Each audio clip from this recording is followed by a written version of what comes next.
खेल और खिलाड़ियों की आवाज़ खेलपथ में आपका स्वागत है। मित्रों, टोक्यो ओलंपिक का आगाज़ बस होने ही वाला है। ऐसे समय में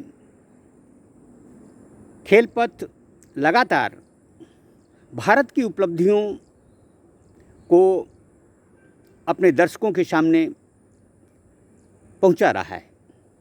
आज हम मध्य प्रदेश पर बात करेंगे। मध्य प्रदेश संभवतः पिछले 15 साल में खेलों पर पैसा खर्च करने वाला सबसे बड़ा राज्य है। ओलंपिक की दृष्टि से देखें तो इस प्रदेश से सिर्फ 2 खिलाड़ी, एक शूटर और एक हॉकी खिलाड़ी ओलंपिक खेलने जा रहा है। मध्य प्रदेश के बजट की बात करें तो यहाँ का खेल बजट लगभग 2 अरब रुपए है, यानी एक खिलाड़ी 1 अरब रुपए का बैठता है। खेल मंत्री यशोधरा राजे सिंधिया खुश हैं क्योंकि उन्हें खेलों के सच से कोई लेना देना नहीं है। इसके उलट एक छोटे से राज्य हरियाणा की बात करें, जहां मध्य प्रदेश से बहुत कम खेल बजट है, बावजूद यहां के 31 खिलाड़ी टोक्यो ओलंपिक में देश का प्रतिनिधित्व करने जा रहे हैं। मित्रों, एक खिलाड़ी और राजनेता में सिर्फ इतना ही फर्क होता है। हरियाणा के खेल मंत्री हॉकी खिलाड़ी संदीप सिंह न केवल खिलाड़ियों की समस्याओं से ताल्लुक़ रखते हैं, बल्कि उनके प्रयास होते हैं कि प्रशिक्षकों और खिलाड़ियों को किसी भी तरह की परेशानी न होने पाए। इसके उलट मध्य प्रदेश में खेलों का खाका सिर्फ प्रदेश द्वारा संचालित खेल एकेडमियों तक ही सीमित है। खेल मंत्री यशोधरा राजे सिंधिया को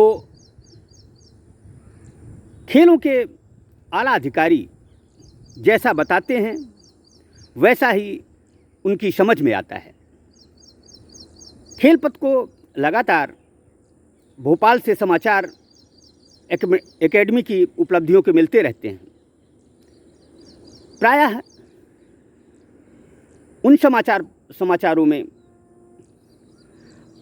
अंतर्राष्ट्रीय उपलब्धियों का जिक्र होता है। अब सवाल ये उठता है कि ओलंपिक जैसे सबसे बड़े खेल मंच पर इतना पैसा जाया होने के बावजूद क्या 2 खिलाड़ी यदि खेलने की पात्रता हासिल करते हैं तो यह ताली पीटने वाली बात है।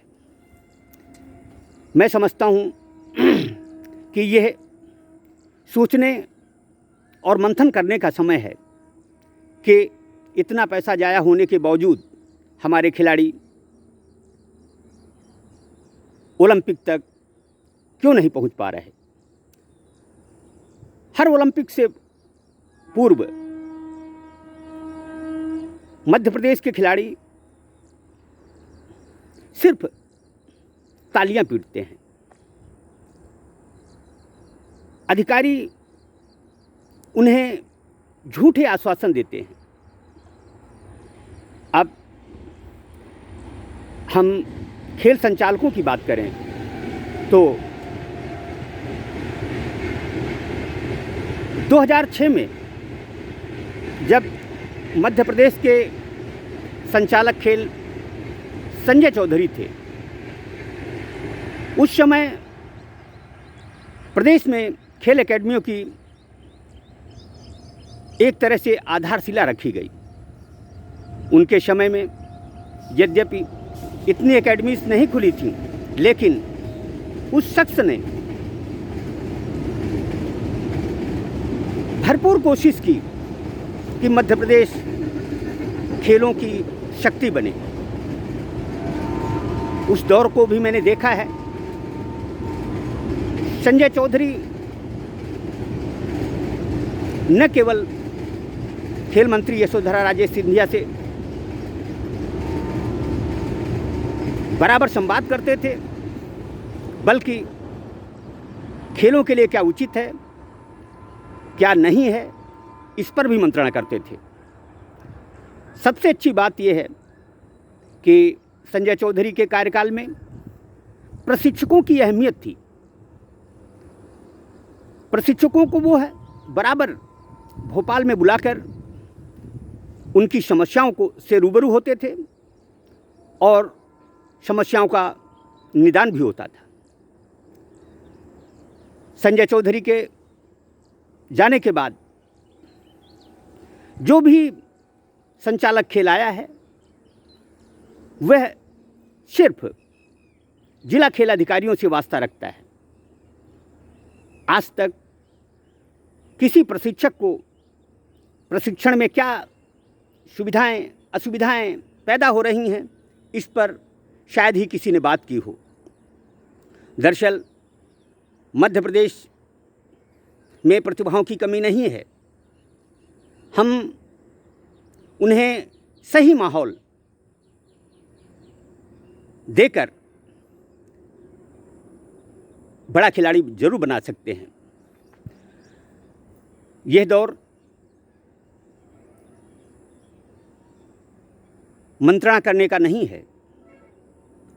हमें इस दौर में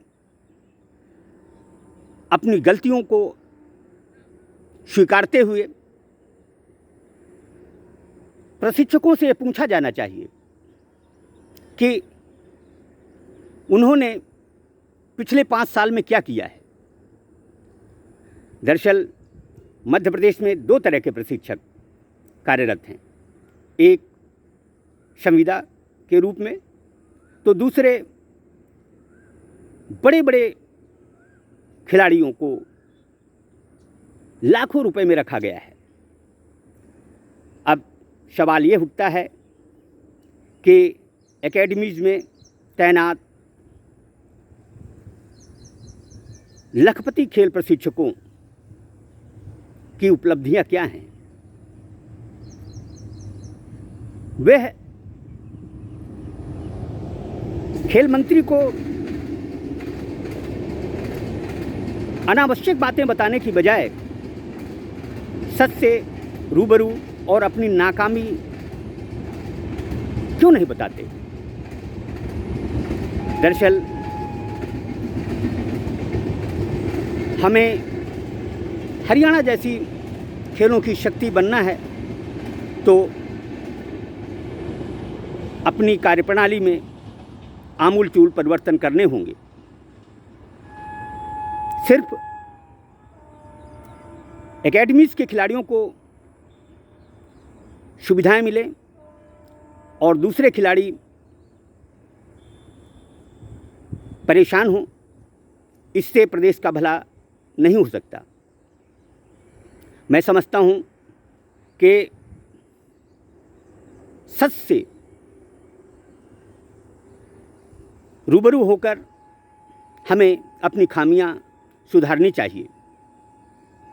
सिर्फ लक्ष्य बनाने से बात नहीं बनती। असफलता ये सिद्ध करती है कि सफलता का प्रयास सही मन से नहीं किया गया। जय हिंद,